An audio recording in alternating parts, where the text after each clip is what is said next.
आज आपण अगदी साध्या आणि सोप्या पद्धतीने बटाट्याच्या काचऱ्यांची भाजी बघणार आहोत. अगदी साधी सोपी रेसिपी आहे, कुठलंच वाटण-घाटण काहीच नाही. इथे मी 2 ते 3 बटाटे गोल कापून घेतलेत सालं काढून. एक मध्यम आकाराचा कांदा, एक मध्यम आकाराचा टोमॅटो, मीठ, मोहरी, जिरं, कोथिंबीर कोथिंबीर, हळद, कांदा लसूण मसाला, आलं लसूण पेस्ट आणि लाल तिखट घेतले आणि आपल्याला 2 ते 3 चमचे पाणी आणि 2 चमचे तेल लागणार आहे. रेसिपीला सुरुवात करूया. इथे मी कढई तापत ठेवली. कढईमध्ये 2 ते 3 चमचे तेल घातले. आता हे तेल आपल्याला कडकडीत तापवायचं आहे. त्याच्यानंतर फोडणी करूया. तेल कडकडीत तापल्यानंतर पाव चमचा मोहरी घातली. मोहरी छान तडतडली गेली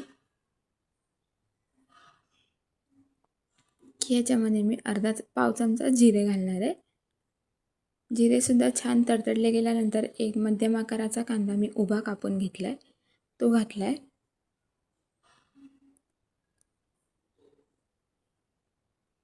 आता कांदा आपल्याला चांगला परतून घ्यायचा आहे. कांद्याचा कच्चेपणा जाईपर्यंत.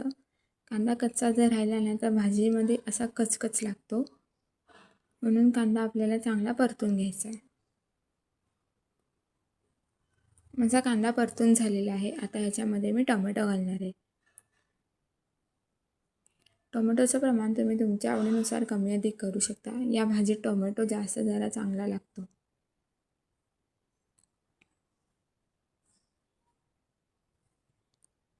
टोमॅटो एक 2 ते 3 मिनटं चांगला परतून घेतला.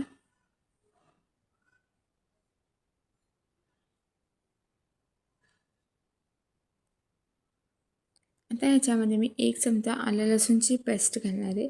तुम्ही आलं आणि लसूण कुटूनसुद्धा घालू शकता.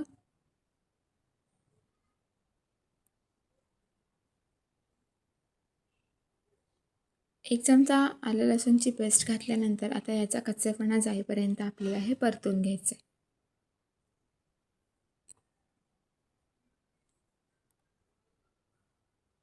आता बाकीचे काही मसाले घालणार आहे. पाव चमचा हळद घातली आहे. इथे मी लाल तिखट जरा जास्त घातले. तुम्ही तुमच्या आवडीनुसार कमी अधिक करू शकता.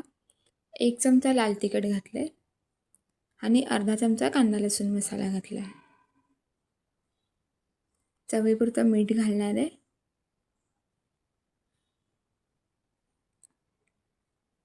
मिठाचं प्रमाण तुम्ही तुमच्या आवडीनुसार कमी अधिक करू शकता. थोडी कोथिंबीर घातली आहे. फोडणीत कोथिंबीर छान लागते म्हणून थोडी कोथिंबीर घातली आहे. आता हे एकदा व्यवस्थित मिक्स करून घेणार आहे. आता आपण सगळे सुके मसाले घातले आहे. कांद्यातलं पाणीसुद्धा शोषून संपलेलं आहे. म्हणून ह्याच्यामध्ये मी 2 ते 3 चमचे पाणी घालणार आहे आणि मसाला चांगला परतून घेणार आहे. असं केल्याने मसाले खाली लागत नाही आणि मसालासुद्धा छान बनतो. 2 ते 3 मिनटं मी मसाला चांगला परतून घेतला. आता आपण ज्या बटाट्याच्या फोडी करून घेतल्या होत्या त्या घालते.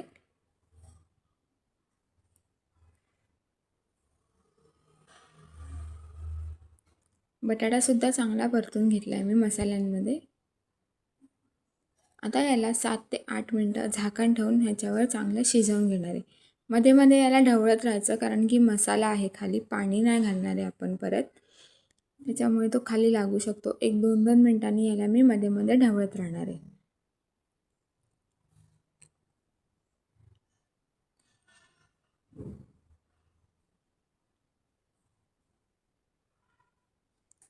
दोन ते 3 मिनटं झालेली आहेत. एकदा व्यवस्थित मिक्स करून घेते.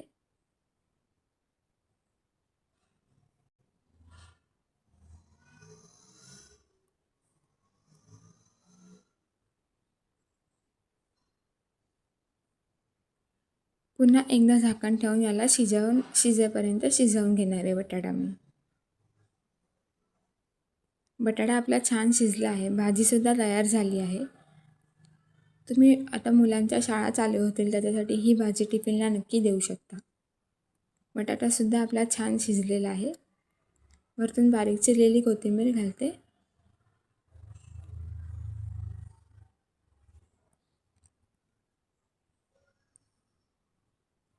व्हिडिओ आवडल्यास लाईक, शेअर आणि सबस्क्राईब करायला विसरू नका.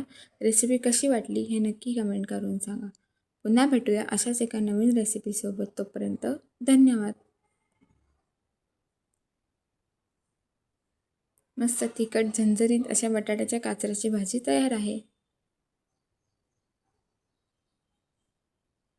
धन्यवाद.